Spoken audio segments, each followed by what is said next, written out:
përshëndetje për juve kushtrim në studio dhe për të gjithë shikuesit e televizionit Dukagjini.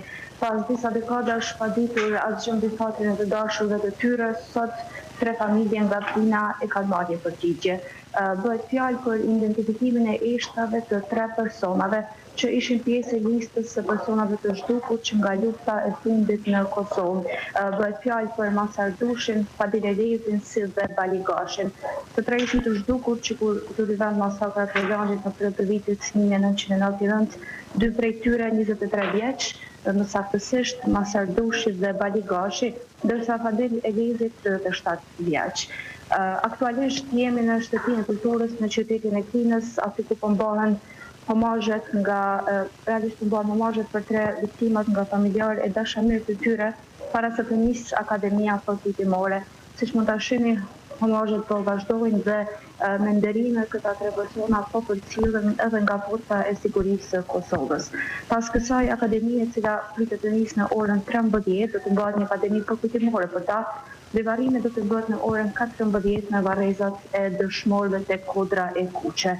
Natyrisht janë momente të vështira si për familjen, ashtu dhe dashamirët e tyre, me momente që realisht kemi pasur mundësinë të përcjellim nga afër e që janë jashtëzakonisht të rënda. Shumica e tyre përgjatë kësaj kohe sa janë zhvilluar homazhet, kanë pasur mundësinë, kanë pusur fotografitë e tyre, gjithashtu edhe kanë dalë lutje për ta.